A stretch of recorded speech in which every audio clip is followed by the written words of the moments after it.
आम्हाला गोपनीय माहिती मिळाली की आज दही बाजारमध्ये एक दहीचा ट्रक येणार आहे, ज्याच्यामध्ये जे दही आहे ते स्टोरेज कंडिशनचं पालन न करता आपल्या उघड्या परिस्थितीमध्ये बिना कोणत्याही त्याच्याकडे खरेदी बिल किंवा विक्री बिल नसलेलं दही येणार आहे आणि ते असं सडलेल्या गंज लागलेल्या डब्यांमध्ये ते साठवलेलं आहे, अशी आम्हाला एक टीप मिळाली।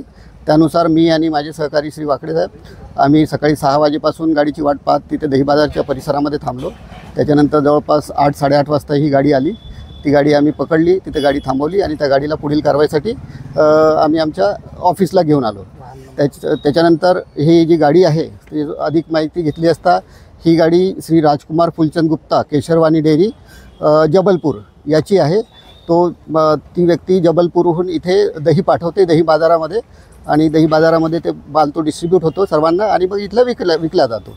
आता हे काय डिस्ट्रॉय केलं जाणार? हो, हा एकूण जो आहे ते 277 टीनमध्ये दही आहे, जे रस्टेड टीन आहेत। त्याची स्टोरेज कंडिशन पण बरोबर नाही आणि ते अप्रमाणित असल्याचा आम्हाला संशय आहे। त्याच्यामुळे हा जवळपास 4432 किलो जो दही आहे तो आम्ही आता त्याचे सॅम्पल घेतलेले आहेत। सॅम्पलचे याला पाठवले आहे, ॲनालिसिसला पाठवलेले आहेत सॅम्पल।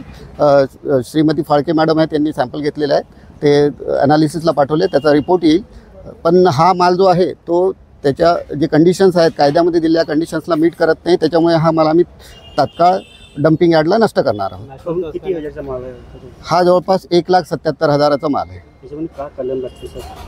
याच्यामध्ये अन्न सुरक्षा कायद्याचे भरपूर कलम लागतात। कलम 26 लागते, कलम 27 लागते, कलम 31 लागते, कारण याच्याकडे अन्न पदार्थ वाहतूक करण्यासाठी कोणताही लायसन नाही, फूड अँड ड्रगचं कोणतेही लायसन नाही त्याच्याकडे, ते एक याचं कलम लागते। बाकी अन्न सुरक्षा व मान्यता कायद्याच्या विविध कलमानुसार त्याच्याविरुद्ध कारवाई घेतली जाणार आहे।